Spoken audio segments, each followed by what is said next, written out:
अस्सलाम वालेकुम dear students, how are you. उम्मीद है सब खैरियत से होंगे। Now we discuss about the unit number 4 short questions.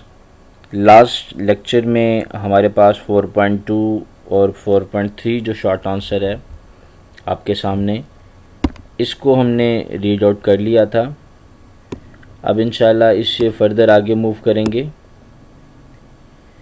Previous lecture में जो न्यूमेरिकल नंबर था 4.10, उसके साथ मैंने ये दोनों शॉर्ट आंसर्स को निशान जो थे वो लगवा दिए थे बच्चों को। अच्छा जी, नेक्स्ट जो हमारे पास है वो क्वेश्चन है जी 4.4।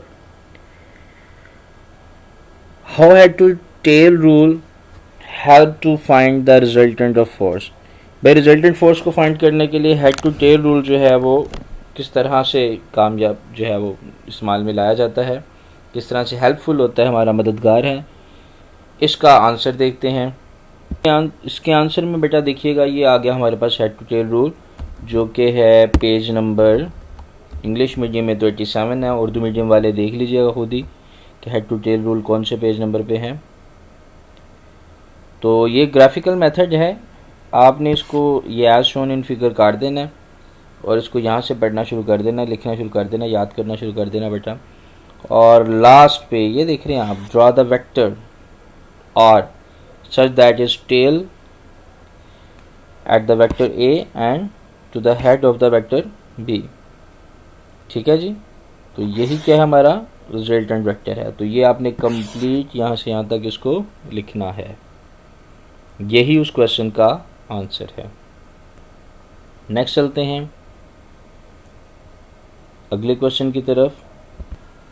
तो 4.5 में क्या क्वेश्चन है जी, how can a force be resolve into its perpendicular components.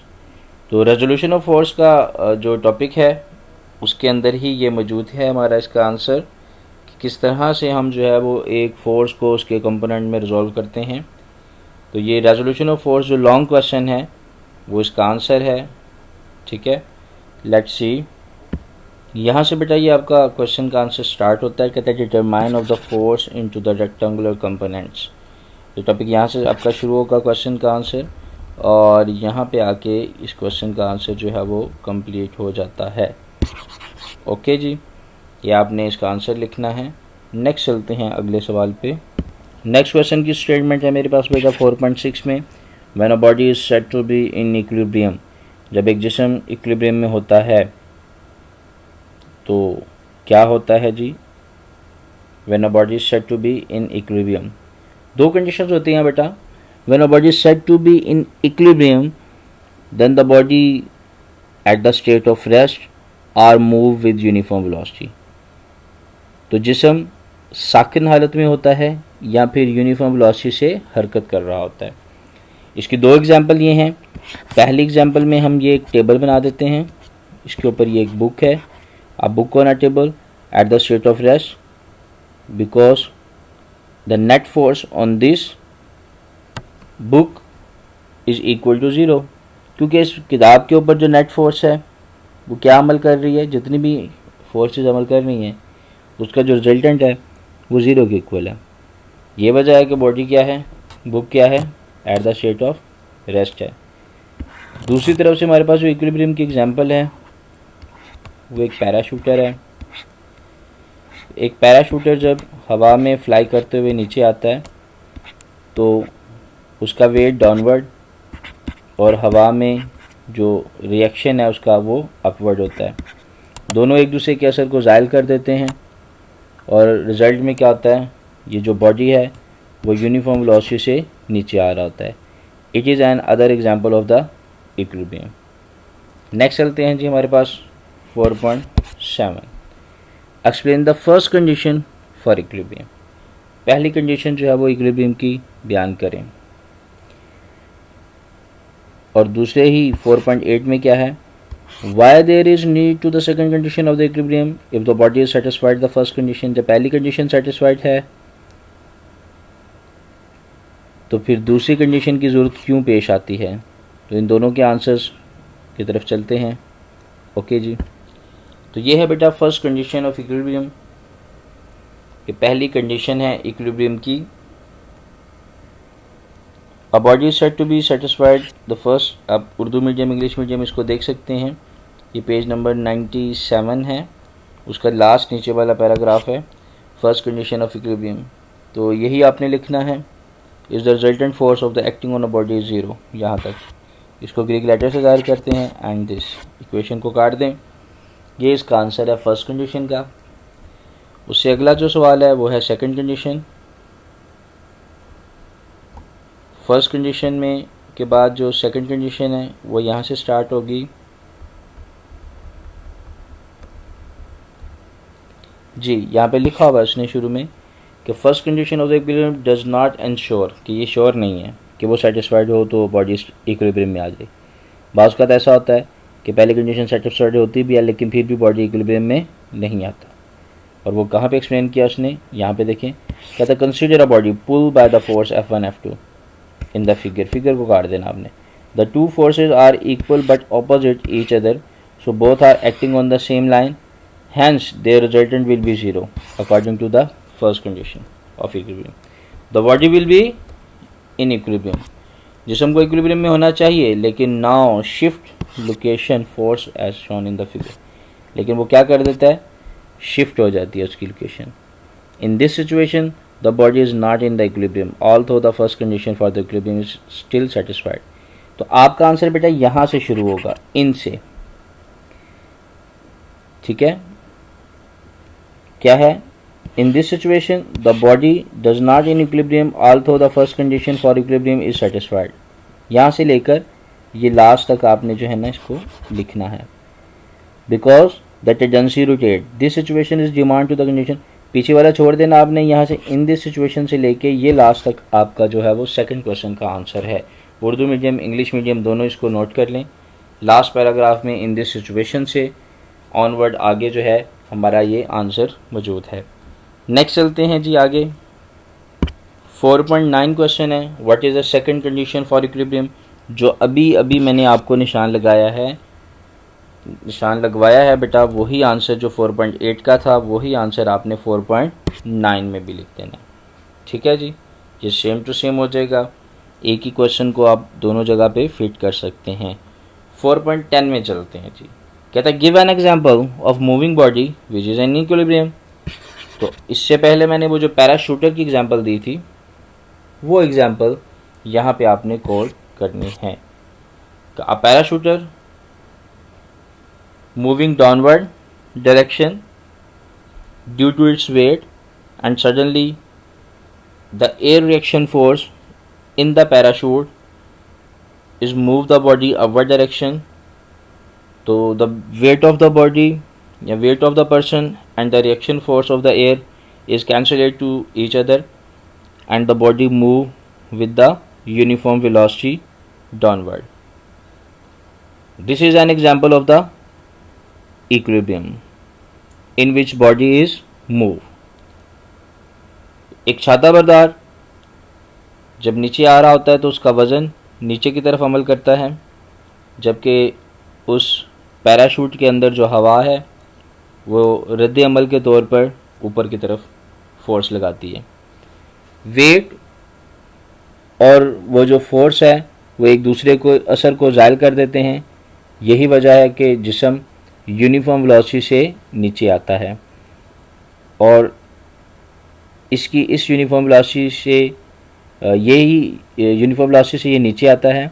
और ये एग्जांपल है इक्विलिब्रियम की, जिसमें बॉडी क्या कर रहा है, जिस्म क्या कर रहा है, हरकत कर रहा है। तो ये बेटा इसका 4.10 का आंसर है। इंग्लिश में भी बता दिया मैंने और उर्दू में भी लिखवा दिया। 4.11 पे चलते हैं। Think of a body which is at the rest but not in equilibrium. सोचें वो कौन सा जिस्म है जो रेस्ट में तो है लेकिन इक्विलिब्रियम में नहीं है। बिल्कुल ऐसा बॉडी है। लेट्स सी, हमारे पास ये एग्जांपल है। यहाँ देखें, मैंने एक बॉल लिया, उसको थ्रो किया अपवर्ड, वो नीचे आ गया। कुछ देर बाद इस पीक के ऊपर वो कुछ देर के लिए रुका, चाहे एक लम्हे के लिए रुका, लेकिन वो रुका। जब मैंने इसको थ्रो किया अपवर्ड तो body at the peak maximum height जिसने कवर की, वहाँ पे एक लम्हे के लिए ये ठहरा। तो इस एक लम्हे के लिए यहाँ पे जो ये ठहरा है, ये बॉडी यहाँ पर eight the state of rest तो है बट नॉट इन इक्विलिब्रियम, लेकिन ये इक्विलिब्रियम में नहीं है। तो इसका आंसर क्या होगा?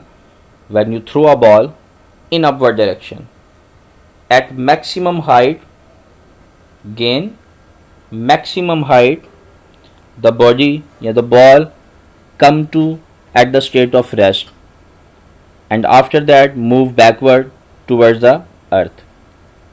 The ball at the maximum height is at the state of rest but not in the equilibrium.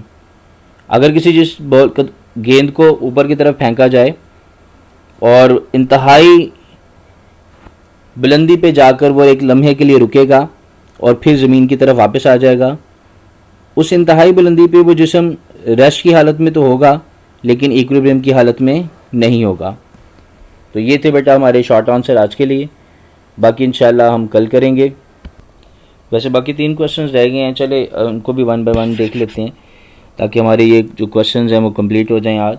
क्या तो why a body can not be in equilibrium due to the single force acting on it. जिस्म जो है वो एक single force की वजह से इक्विलिब्रियम में क्यों नहीं होता? भाई ये देखें, ये अगर जिस्म है, मेरे पास एक बॉडी है, तो उस बॉडी में अगर कोई एक फोर्स अप्लाई होगी तो डेफिनेटली वो फोर्स उसमें क्या करेगी? एक्सेलरेशन प्रोड्यूस करेगी। तो इस वजह से वो कभी भी इक्विलिब्रियम में नहीं आ सकता जब तक उस पर मल्टीपल फोर्सेस अप्लाई होने के बावजूद उसकी नेट फोर्स जो है वो ज़ीरो ना हो। तो you can say that a single force is produce the acceleration in a body, तो body not at the state of rest, so that's why the body cannot be in equilibrium state. एक single force, एक force किसी भी जिस्म में acceleration पैदा करती है, यही वजह है कि बॉडी जो है वो जिस्म जो है वो इक्विलिब्रियम की हालत में नहीं होता। नेक्स्ट चलते हैं 4.13 में।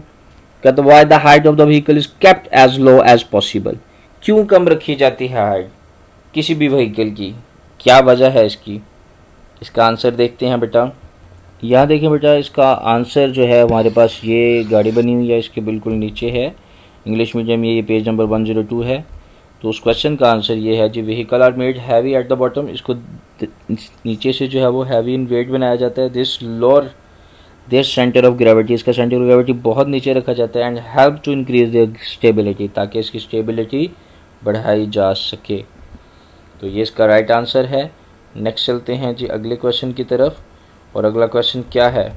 अगले क्वेश्चन में है जी कि 4.14 में वो ये कहता है कि एक्सप्लेन द, हमारे पास अनस्टेबल, न्यूट्रल, स्टेबल्स, ये इक्विलिब्रियम की एग्जांपल जो इसको भी। तो बेटा ये एक लॉन्ग क्वेश्चन है और इस लॉन्ग क्वेश्चन का आंसर हमारे पास जो है वो स्टेट ऑफ इक्विलिब्रियम्स हैं।